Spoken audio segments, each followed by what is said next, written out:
It's great to have you here on the Clark Howard Show. Our mission is to serve you and empower you so you make better financial decisions in your life. In the first part of today's episode, I want to give you an update on buying a vehicle now. Lots of shifting going on in the vehicle market to your advantage as a consumer. And later, what's something that wealthy people do, maybe rich people do, that you would not expect? We're going to talk about that. So vehicle prices went crazy in the supply chain disruptions and the worker shortages during COVID. And automakers have tried hard to hold on to those very high prices that new vehicles ran up to. Prior to COVID, the average cost of a new vehicle, and different organizations have different measurements of it, but the average price of a new vehicle, if you go back to early 20, was right about $36,000 to $39,000, depending again on how it was measured. Well, with the supply chain disruptions and all that, manufacturers started sending to dealers only higher-end vehicles with all kinds of options and higher-end stuff on them to drive up the average price of a vehicle. And so the average price of a new vehicle has been averaging somewhere around $48,000, more or less, again, depending how on industry measures it. At the same time, the number of vehicles unsold in the dealer manufacturer pipeline is now somewhere around 2 million vehicles. What's been going on is the manufacturers got addicted and the dealers got addicted to being able to sell whatever with whatever options they had on it at whatever price they demanded from the buyer. And people were like, well, I don't have any other choice. I guess I'll have to buy this. You know, somebody who maybe their car was totaled in an accident or whatever the circumstance, people were just putting up with it and paying phony dealer add-ons and buying these option-related things. So now you go buy dealer lots that if you go back not that long ago in the Wayback Machine, the dealer lots were empty. They had no inventory. You go buy dealer lots now, and except for Honda and Toyota dealers, there's inventory piling up, both now on the new vehicle side and the used vehicle side. Used vehicle prices are going down. I shared that with you recently on the podcast. New vehicles, we've got this disconnect. And what does the marketplace force?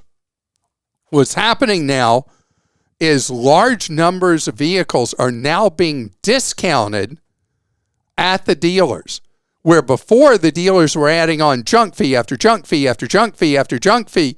Now they're having to discount like the old days. Manufacturers having to have manufacturer-to-dealer incentives to fund some of that discounting. But the other shoe has not dropped yet, and it's going to. I can see it in my Clark crystal ball. Sometimes that crystal ball is really cloudy. This time it's clear as could be. The manufacturers ultimately are going to have to serve the market with what the market is demanding. And the market is demanding lower cost vehicles. The vehicles are not going to be take it or leave it. You're going to see, as the months go on, more affordable versions of vehicles and more affordable vehicles on dealer lots. You know where we've seen it too? Electric vehicles. A lot of the manufacturers came out with electric vehicles that they optioned up and priced at huge markups from the gas equivalent of that vehicle, because many of the traditional automakers have taken traditional gas engine vehicles and just put a different power plant in them and then marked them up $10,000, $20,000, $30,000 more because it's an EV instead of a gas engine. And what's the marketplace saying? Get lost. Electric vehicles that are reasonably priced are selling like mad. Electric vehicles that are overpriced or underperformed are sitting there. By the way, the sweet spot in the electric vehicle market, particularly if you need a commuter vehicle rather than an over-the-road vehicle, used electric vehicles are a steal. They cost like nothing to run, and as used vehicles, they're not holding value for the older versions, older technology, older generation of electric. The Ford F-150 Lightning that had price increase after price increase after price increase for the electric version of the F-150. Ford pickup truck buyers, the F-150 buyers who had considered electric said, forget you. What are you doing, Ford? Making that electric vehicle cost what a condo costs. So now Ford has cut the price of the F-150 Lightning as much as $10,000, responding to the marketplace. So, in summary, the new vehicle market is rationalizing and normalizing, but it's a process. It's a trend line. It's not where it's going to be.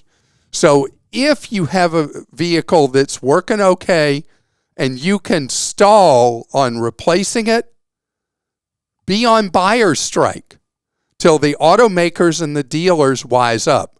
And as I shared the other day in answer to a question, shopping the country for a model you want instead of just local is key to saving money. And you decide your pain point.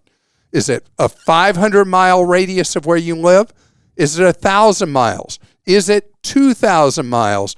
For most people, it's 500 miles is their pain point radius. But when you widen your search for a particular make and model, and you're willing to go outside local market, the difference in savings is thousands of dollars potentially, easily thousands of dollars. And one-way airline tickets are cheap enough, you can go see America, fly somewhere to where that vehicle is, buy it, bring it back. Or train or bus.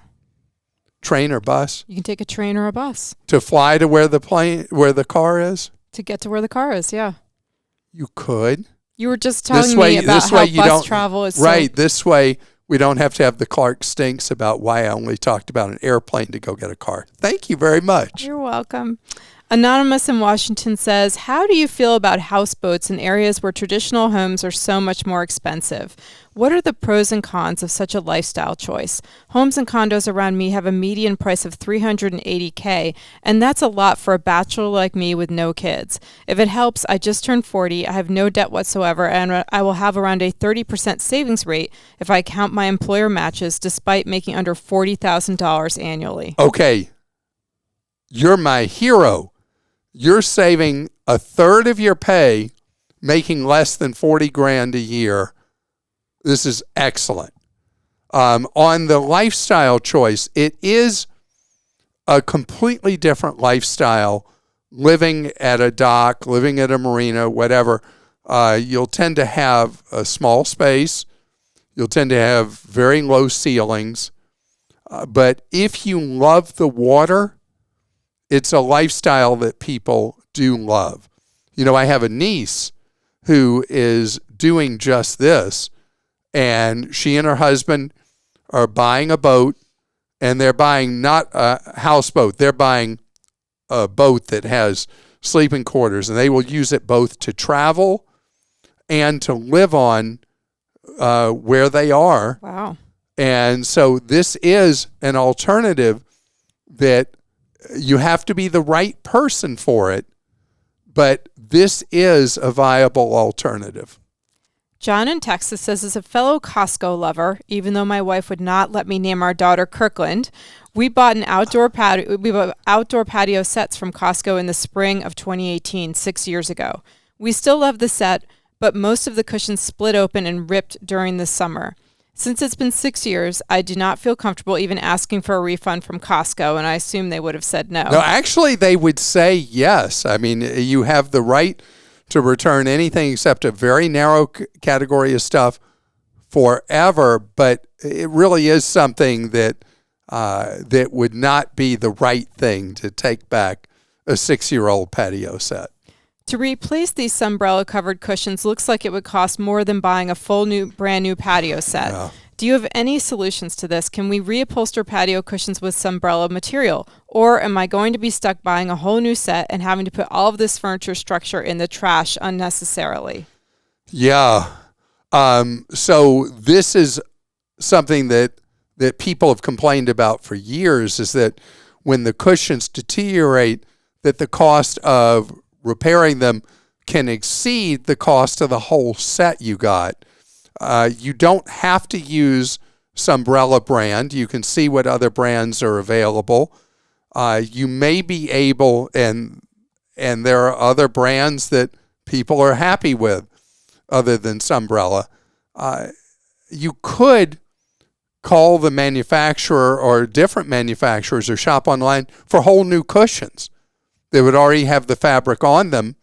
And if they fit your set, that would be a great alternative. But it is a problem that patio sets left in the elements don't last as long as we might hope for. And I would definitely price out the fabric. I would go to an upholstery shop around me and just find out how much it would cost to replace them too. So you have those couple options as well. David in California says, why does Clark have a feature story on iPhone hacks when true Clarksters don't use that overpriced piece of blank? For your frugal followers, hacks for Android phones would be more useful. Well, okay. So I'm an Android person. You're an Android person. But our audience is majority iPhone. And Apple made that happen in really a brilliant move when they parted ways with Johnny Ives. Was that the name of the incredible product creator at Apple? I think that was his name, Johnny Ives, whatever. They went to a new pricing strategy, and Apple's market share of cell phone users in the United States skyrocketed, because instead of just having one phone done one way and that was all they sold, now Apple, like its competitors in the Android environment, have a very wide variety of price points, what they call spreading out the buckets. And so now someone who prefers being in the iPhone orbit, wants to have FaceTime and all that, can buy an iPhone at a very reasonable price. I prefer the operating environment of Android, but there's nothing that makes an iPhone a piece of beep. So if somebody wants to use an iPhone, that is just fine with me.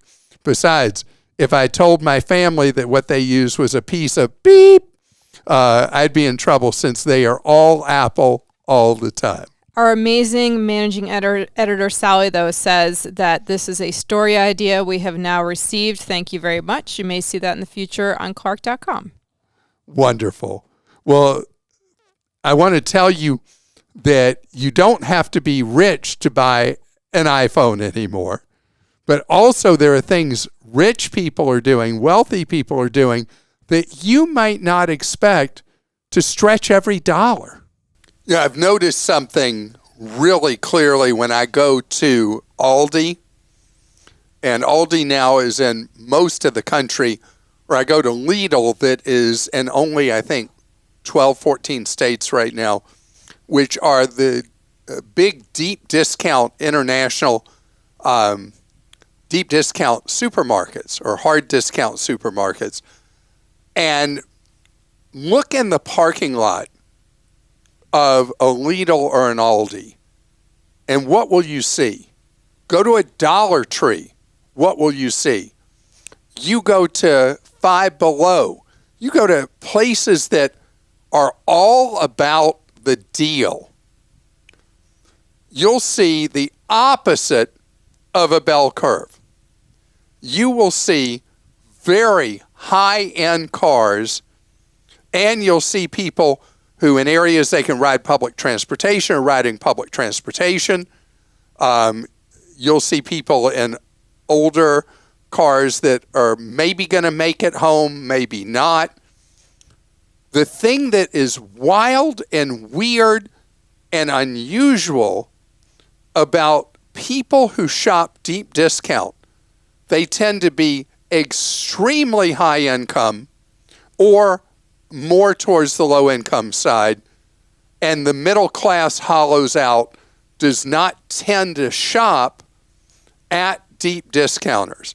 And I can tell you, people who just assume that if you go to Dollar Tree or you go to Aldi or you go to Five Below or you go to Lidl, just assume that the stuff's not going to be any good. I'm not going to eat that food. It's going to be terrible. I'm not going to buy those items. They're not going to work or whatever. You're missing out. You're missing out. I'm telling you. As someone who is very, very careful with the money I spend, I'm able to stretch every dollar by going to these stores. When I buy health stuff, over-the-counter meds, my go-to is Dollar Tree or $1.25 Tree. Because, yes, I'm buying off-brand acetaminophen. I'm buying off-brand ibuprofen. I'm buying off-brand Band-Aids. I'm buying off-brand this, that, or the other.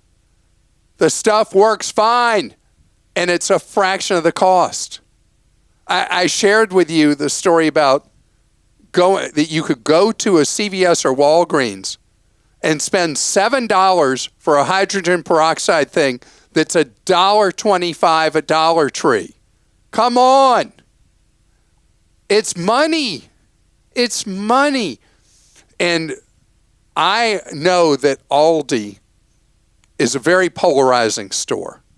There are people who go into an Aldi and they hate it, hate it, hate it. But if you like it, and you know Aldi has such a rabid fan base that there are these bloggers that earn a living just writing about what's going on at Aldi. I'm not kidding, for real. I shop all the time at Aldi. It is my principal supermarket. What's number two? Trader Joe's, which is the corporate cousin of Aldi. You know, don't turn your nose up at the discounters. I saw an item in the Wall Street Journal that their traffic among the wealthy Americans has gone way up at the various deep discounters. There's value there for you. If you're having a party, a kid's birthday party, I challenge you to find party supplies cheaper than you're going to find at Dollar Tree or finding stuff at Five Below. If you've never been to a Five Below, it's a little bit different market. It's geared very heavily towards young women and teenage girls. But they have a lot of stuff that's a real deal, including sporting goods. That's been a very successful category for them. You buy a new smartphone and you need a case for it. You can go into Five Below. That case will typically be $5, I think 55 cents. Much cheaper than you're going to find elsewhere. You reach for where the deals are, the values are. As for the reliability and quality of the items I get at the various discounters, I'm really happy with them. Occasionally you'll buy something that turns out not to be very good. It may turn out to not be very well made or whatever. That is rare. Food at Aldi, I find it to be very good. And you find the brands that you trust, the produce that you're comfortable with, and things like that. But what you do get along the way is you get a grocery bill that's typically going to save you 40%. Why is that? That should just be for people that are struggling financially and people that are really wealthy. What about everybody else? Don't you want to save money? I want you to save money. Christa? Gary in Virginia says, my wife and I have been renting for the last 5 years while trying to save up for a home purchase. With high interest rates and housing prices, we've struggled tremendously to find anything that is workable in the right area and within our budget. After about half a year of house hunting, there were only 2 properties that we seriously considered making an offer on. Our rent is very reasonable, so we don't have to do anything immediately, but we'd like to purchase eventually. Recently, a foreclosure auction was announced on a house that we've been keeping an eye on. We are good friends with the builder, are sure that it was well built, and feel pretty confident that the house would be a pretty good fit for us. We're praying for a miracle and hope to get a good deal on the property. We know it has more risk buying this way and would bid accordingly. Curious if Clark thinks buying a foreclosure is an okay move for a first-time home buyer. Clark thinks that buying foreclosures can be a great move for any home buyer, and I have bought several foreclosures over my lifetime. Now, right now, if a house is in foreclosure, likely it's a people problem house. If you're not familiar with that term, that means the individuals who own it, somebody could have died.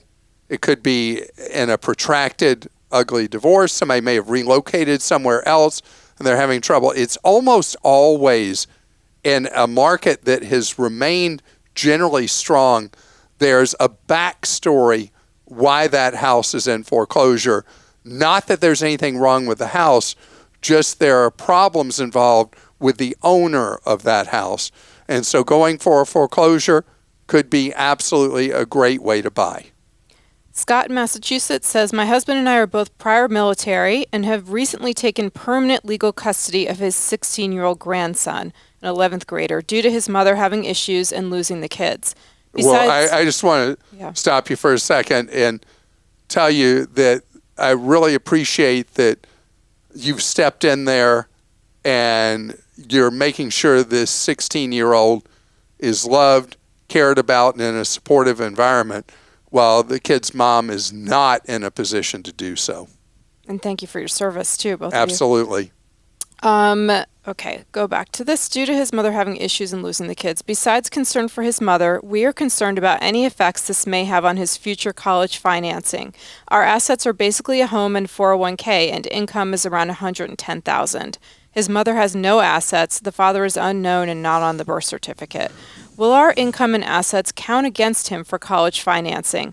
Also, he has a part-time job. How do we best set up his savings to not impact his future eligibility for college grants and loans? Listen to you every night, Scott and Mark.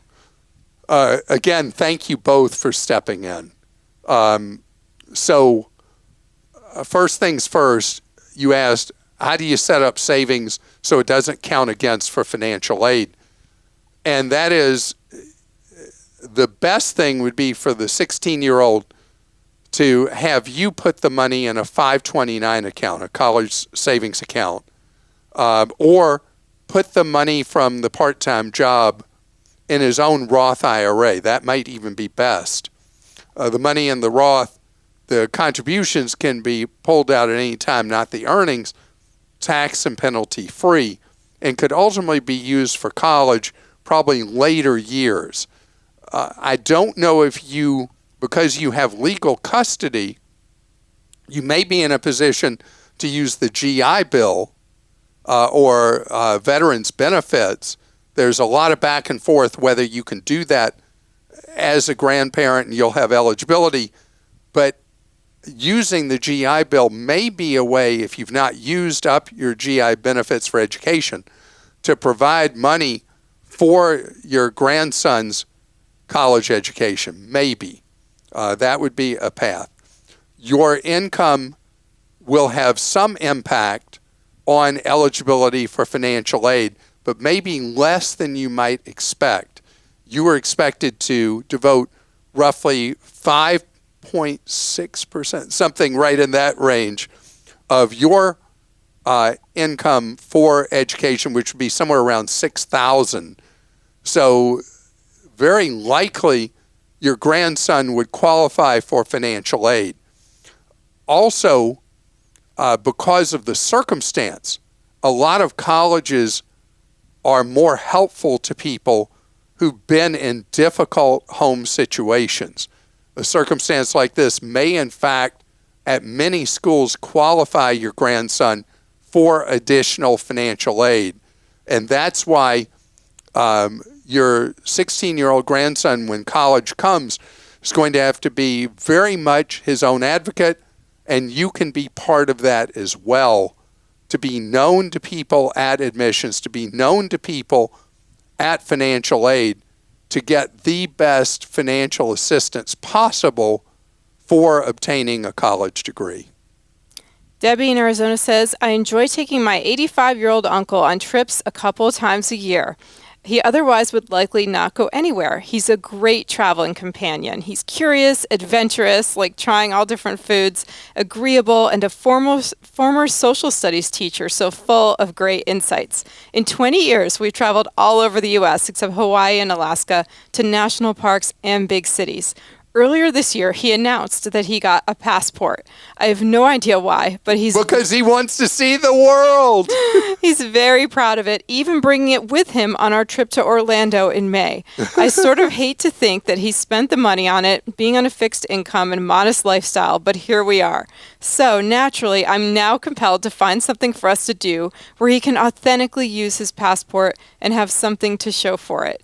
Any suggestions? He's very mobile for short spells, happy to learn, isn't crazy about big groups, but we enjoy day tours. We need to do something modest in price, under $2,000, and I have absolutely no cruise experience and have gotten frustrated navigating that world. Help. Okay, so Debbie, I have the craziest idea. Don't think I lost my mind. Why don't you take your uncle overseas, put that passport to use outside the United States, because in winter to Europe, airfares drop like a rock. The cost of accommodations becomes so much more affordable. You could, without breaking too much of a sweat in the winter, for you in Arizona, you'd have to be prepared for the shock of cold weather, but airfares drop enough and what hotel rates are and stuff like that, you could take a trip for under $2,000, airfare and hotel included, for the two of you to Europe. You potentially could not, it's hard in winter, you might be able at certain times of the year to take a trip all the way to Asia, really from LAX, at a price that you'd be able to do the whole trip, including air and accommodations and some sightseeing, for under $2,000. You could go closer afield. A lot of air service out of Sky Harbor, out of Phoenix, where you could go to Latin America at a price that you would easily be able to do an entire trip for the two of you under $2,000. So I'm hoping your uncle will help widen your world here as well and present the opportunity to go much further afield. If you do decide what you want to do is a cruise, then go to a cruise-only agent, somebody you meet with face-to-face in Arizona, talk through the possibility of cruises, and you can go during a time of year that the kids are in school, particularly the fall, is when there are a lot of great, really inexpensive deals where you could easily, the two of you, go on a 7-night cruise and spend under that $2,000. Love the whole thing you shared with me. And I want to thank you so much for listening. And remember, you heard me talking with great passion about saving money when you shop. What are we about here? Giving you ideas, ways to save more, spend less, and avoid getting ripped off. And hope the rest of your day is not only fantastic, but discounted.